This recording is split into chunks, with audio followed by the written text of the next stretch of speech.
Finalement, la cuisine, c'est pas ce qu'on mange le plus important, c'est surtout avec qui on le partage.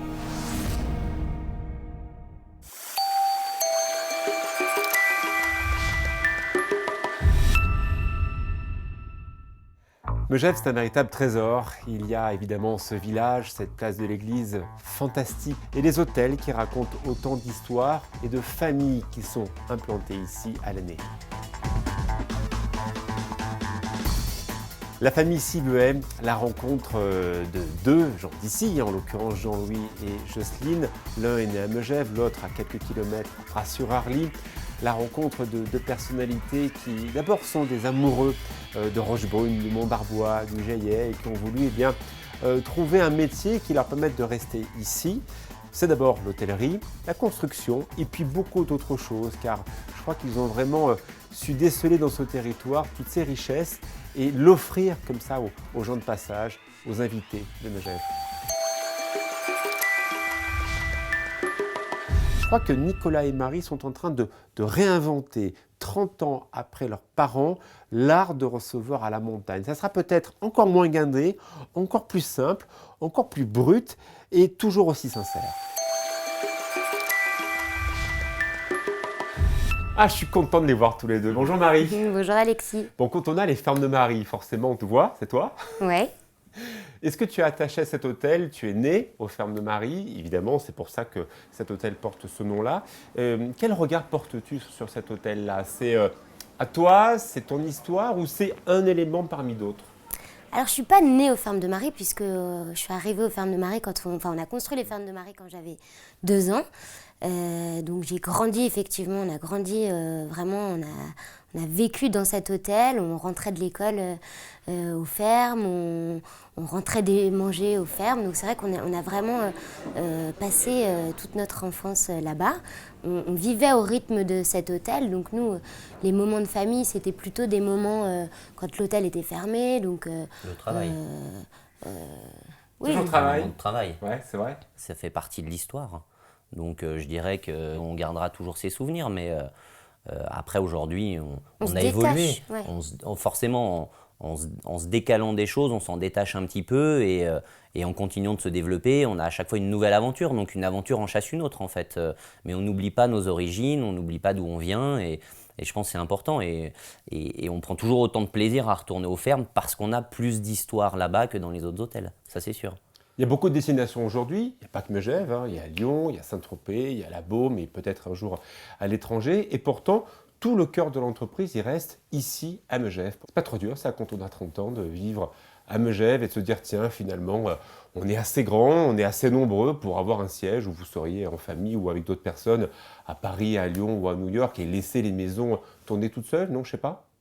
À New York, ça serait un petit peu difficile de gérer, gérer, des fermes de Marie, les hôtels alpins, mais non, je pense qu'aujourd'hui, stratégiquement, les Megève, c'est plutôt bien placé déjà pour la gestion de tous les différents hôtels. Et puis, je pense que notre cadre de vie, il est plutôt agréable, on vit dans un bel endroit. Juste dans ce que tu as dit laisser gérer. Nous, on veut pas laisser gérer. C'est-à-dire qu'on veut pas profiter de ce qu'on a, on veut continuer de le faire vivre.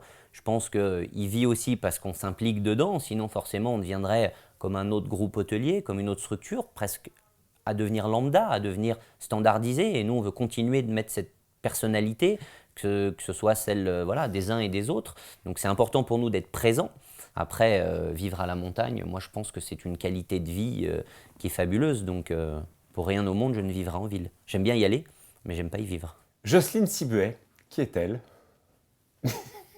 La chef. C'est la chef, ouais. C'est-à-dire, on la voit, là, elle est partout, elle a son mot sur tout, elle connaît beaucoup de choses. C'est notre égérie. Ouais, c'est vrai que c'est comme ça qu'on l'appelle entre nous.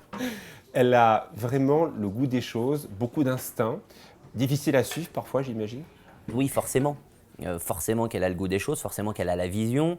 Je pense qu'ils l'ont eu, c'est-à-dire que notre père et notre mère, l'un sans l'autre, je pense qu'ils n'auraient pas réussi à créer, parce qu'ils se sont très bien complétés, ils n'auraient jamais réussi à créer ce qu'ils ont fait. Donc ils ont forcément été complémentaires dans leur vision, dans leur approche, dans leur qualité. Et aujourd'hui, voilà, maman, dans cette approche du style, du raffinement, de la partie art de vivre, c'est complètement elle qui continue même d'incarner ça. Et c'est d'elle dont on s'inspire tous les jours pour continuer à faire ce qu'on a toujours fait, c'est-à-dire recevoir des clients. Ta maman a choisi de faire un plat, un rôti de veau avec un gratin de crozet. Voilà, ça, c'est pas du tout Alors. Ça, c'est gastronomique. pour me faire plaisir.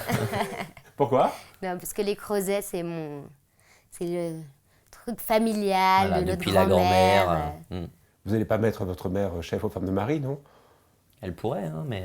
Je pense que elle a trop besoin de faire des choses différentes pour la laisser dans une cuisine. Elle serait Mais elle adore malheureuse. cuisiner. C'est un véritable défi que Jocelyne accepte de cuisiner au cœur de sa maison, avec les chefs à côté, qui n'ont peut-être pas vu cuisiner depuis un certain nombre d'années. Mais je crois qu'il est important qu'elle remonte d'abord, elle sait très bien cuisiner, elle sait exactement ce qu'elle veut déjeuner ou dîner aux fermes de Marie. Une cuisine de famille, loin des standards gastronomiques. Ici, c'est pas du chichi-pompon, c'est des choses très simples. Voilà, ce plat, il est servi au milieu de la table. Chacun pioche un peu dedans. C'est comme ça chez les Cibuais et ça ne changera pas. Pour la recette alors? La recette, c'est un petit carré de veau aux champignons de saison, un peu de cèpe, de trompette de la mort. Donc on est pile poil dans le produit de la saison. Sympa. Voilà. Donc là, tu le fais saisir dans ta cocotte? Là, je le fais saisir Ouais. dans ma cocotte avec un petit peu de fleur de sel pour qu'il dore un petit peu, il prenne un petit peu de couleur. Là, tu mets tes champignons. Alors là, je mets mes champignons, j'en ai mis un D'accord. petit peu, mais je vais quand même les faire revenir un peu à la poêle avec un tout petit peu d'ail pour relever un peu, pour qu'ils soient bien saisis et après qu'ils puissent terminer de cuire justement dans le bouillon. Ça sent délicieusement bon. C'est top.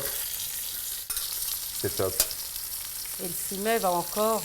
Tu es un peu nostalgique de cette époque où justement tu étais l'hôtelière qui recevait dans ta maison ou non, c'est une autre époque révolue? Non, je pense que c'est une autre époque par rapport à ça. Ça ne m'empêche pas aujourd'hui de trouver du plaisir au niveau de la cuisine et au niveau de ce que je peux faire. La seule chose, c'est que à l'époque, je cuisinais pour mes clients, je cuisinais pour le dîner du soir avec un petit peu l'esprit du menu du jour. Et aujourd'hui, je vais cuisiner pour tes les amis, je vais cuisiner pour vraiment les gens que j'aime, mes enfants, quand on va avoir un moment de partage. Puis de temps en temps, sur un petit quotidien, mais le quotidien, je n'ai pas forcément le temps oui. tous les jours de cette cuisine. Là, tu fais revenir un peu tes champignons avec un peu d'ail, ça Voilà. sent bien. Hein. Un petit peu L'ail, d'ail. le romarin, le thym, la sarriette, c'est sympa. Voilà. Et on a parlé aussi d'un gratin de crozet. Pourquoi tu as choisi les creusets? Parce que pour moi, les creusets sont emblématiques d'un produit vraiment de la région, De la du montagne. terroir. Tu as monté comment ton gratin? Je vais le monter avec un petit peu de crème liquide. Je vais mettre un petit peu de Beaufort et après, je vais le faire gratiner au four tout doucement. Simple. Très simple. Tu as choisi quoi? Des creusets nature ou sarrasin? Tu préfères lesquels? Il y a toi un peu des deux, mais moi, personnellement, Ah. je préfère Ah oui, l'esprit- exact. Il y a des deux, mélangés. Mais moi, je préfère les creusets de sarrasin. Parce D'accord. qu'on est dans Plus mat, l'esprit... plus matière? Oui, on est dans l'esprit d'une farine complète. On est quand même dans quelque chose qui est plus intéressant avec sa valeur nutritive, qui justement n'est pas une farine blanche et vraiment Il une y a un farine côté complète. un peu noisette aussi dans le creuset sarrasin. Ah, un petit peu. c'est très parfumé. Puis dès qu'on peut le cuisiner différemment, hein, on va le cuisiner cuit dans un bouillon, si on veut le faire un peu plus light, avec de la crème, ou de la crème de soja, ou de la bonne crème fraîche. Donc là, on ne va pas le faire light, on va le plus faire light, vraiment t'as raison. très tradition.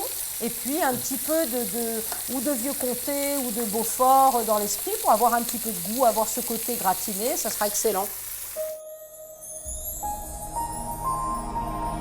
Les creusets n'ont pas été inventés à Megève, mais dans une vallée voisine, celle de Méribel, dans la vallée des Alus, où effectivement les paysans traversaient avec des sacs de farine et ils la faisaient cuire, donc cette pâte, ils la coupaient comme ça en petits carrés et ils dégustaient les creusets avec un bon bouillon et peut-être de temps en temps avec un tout petit morceau de lard ou du jambon si on avait, mais vous savez, ce sont des plats de paysans, donc très très simples.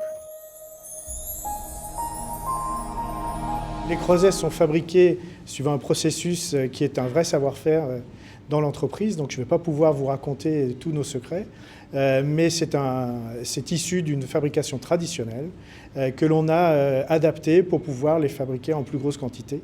Et donc la difficulté, c'est vraiment de faire ce petit carré symétrique avec une épaisseur bien définie. Donc là, il y a un vrai savoir-faire. Aujourd'hui, ce sont les creusets qui sont vraiment le fer de lance de l'entreprise et qui portent vraiment l'identité de notre marque. L'identité d'Alpina Savoie, c'est la Savoie, avec tous les produits de terroir et toutes les recettes de terroir qui font toute cette identité. Aujourd'hui, tout le blé dur qui est utilisé pour les pâtes Alpina sont des blés durs origine France, qui sont produits de façon contractuelle avec des producteurs. Mais dans les creusets, il y a aussi du blé tendre. Là, on travaille aussi en filière origine Savoie. Et de la même façon pour les œufs. Pour le sarrasin, c'est un peu plus compliqué parce que ça ne pousse pas partout. Mais on est en origine France sur le sarrasin. Fournir les grands restaurants, c'est une fierté puisque ça permet de mettre en avant et de valoriser nos produits et nos traditions au niveau savoyard.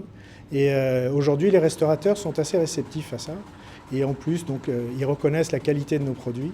Donc c'est un critère important pour nous, effectivement. Ce sont des partenaires. Ils nous aident à élaborer des recettes pour nos consommateurs ensuite, ce que l'on met sur nos sites ou au dos de nos paquets. Et on travaille avec eux depuis très longtemps, oui. Donc la recette traditionnelle des creusets, c'est le gratin. Par rapport au creuset au sarrasin, effectivement, le sarrasin est un produit qui a un goût vraiment prononcé et vraiment particulier, qui ne plaît pas forcément à tout le monde. Donc c'est pour ça qu'il y a des creusets nature. Et après, on peut faire le mélange et l'assemblage en mettant moitié-moitié creuset sarrasin, creuset nature. Ça s'adapte très bien. C'est joli ce petit monde-là. C'est plus que joli, Hein? c'est joli, ça va être très bon. Un petit peu de vin blanc de notre domaine du Sud. Et oui, bien sûr. Voilà. Je vais mettre un petit peu de bouillon D'accord. pour justement lui permettre de... Qui t'a appris tout ça? Alors, qui m'a appris tout ça? Je crois que j'ai appris beaucoup par mes parents sans vraiment savoir cuisiner, parce que moi je suis quand même née dans l'univers de la cuisine avec une mère très bonne cuisinière et un père qui était chef. Tes parents avaient un homme d'enfant après sur Oui, mais mon père était chef, avait fait l'école hôtelière de Paris, donc il y avait vraiment une culture dans la maison, de la bonne table, de la cuisine. Et en fait, je n'ai jamais à cette époque-là vraiment appris à cuisiner, mais je pense qu'il y a quelque chose dans le geste, dans la Des souvenirs du convivialité, dimanche, de des ce choses. que représente la tradition des repas de Ouais. famille, l'envie de cuisiner, le goût des bonnes choses, qui fait qu'assez naturellement, il y a quelques recettes, par exemple, comme la blanquette de veau de ma mère, que je savais pleinement reproduire pour l'avoir vue pendant de nombreuses années faire cette recette. Tu vas peut-être le mettre à couvert et Ouais. on va s'occuper du Je vais le du mettre tout gratin. doucement maintenant à Ok, mijoter. nickel. Le fameux gratin de creuset. Avec cette invention, je ne pensais pas qu'on pouvait mélanger les creusets entre eux. C'est pas mal, ça, c'est plutôt intéressant. Tu le montres comment ton gratin? Alors, le gratin, je vais mettre un petit peu de crème fraîche. D'accord. Ah, t'es généreuse hein, sur la crème. Hein. Et on va même rajouter une petite cuillère de crème épaisse pour Ah être bah oui, certain ça, que... bien sûr. Mais bon, on savait que la cuisine, si c'est pas généreux, ça sert à rien, surtout pas ici aux femmes de Marie. La convivialité, c'est quand même cette note de gourmandise, cette note justement de générosité qu'on retrouve dans tout un tas de plats ici qui sont quand même les référents de la tradition. Hein. On voit actuellement des plats de tes chefs, et là, en l'occurrence, de Lionel qui travaille aux Fermes de Marie, Ouais. des très très beaux plats. On n'est pas tout à fait dans cette même ligne. Là, c'est de la gastronomie, vraiment, c'est des plats très jolis, il y a beaucoup de couleurs, beaucoup de matière. Tu les laisses aller dans cette créativité où tu leur dis à un moment ou à un autre, attention, n'allez pas trop loin. Il faut quand même que l'esprit soit ce que l'on voit devant nous, c'est-à-dire des produits de base, très jolis, très terroirs. Alors, on échange beaucoup, même si sur certains plats, ils raffinent, on garde toujours l'esprit des fermes dans les produits, dans les racines, dans les produits de la saison, dans la manière de les présenter, avec des petites cocottes en garniture, avec des plats qui vont avoir cette convivialité aussi, de temps en temps du mijoter. Ça va dépendre de ce qu'ils cuisinent et puis de la saison. Mais on garde quand même ce vrai ADN et ce fil conducteur, oui. Lionel est l'un des chefs des maisons des Fermes de Marie. Il est arrivé à Val Thorens tout d'abord, il a fait ses armes et après voilà, maintenant il est aux commandes des cuisines des Fermes de Marie. Il n'est pas savoyard, il est né à Marseille et pourtant il a tout de suite compris ce qu'il fallait faire ici. Une cuisine de terroir, une cuisine de produits. Il sait que Marie, Nicolas, Jocelyne, Jean-Louis vont toujours goûter les plats. Donc, il faut qu'on reconnaisse l'identité de chaque plat et surtout ne pas tricher avec l'identité des Fermes de Marie. Les gens viennent pour ça. Pourquoi changer? Goûtons un peu tout ça. Il y a des marrons. Ta sauce qui a bien réduit. Votre carrezzo, il est cuit. Rosé. Bon, chef, Il est c'est quoi le moelleux. pro alors? Qu'est-ce que t'en penses? Ah ben écoute, je suis très surpris par la cuisson. Enfin, très surpris, oui, très surpris par la cuisson. Non. Je reprends ce que disait Madame Cibé, c'est les plats familiaux que tu sers en plat. Est-ce que tu as remarqué quand même l'onctuosité du carré de veau? Oui, absolument. Il est encore très onctueux, il est encore très tendre au milieu. Donc voilà, c'est très bien. franchement, Madame Cibé, si vous ne savez pas quoi faire les 6 prochains mois,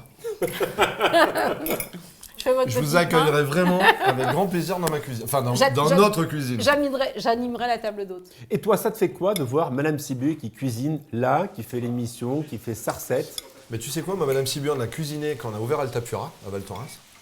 On a cuisiné un matin pour les petits déjeuners.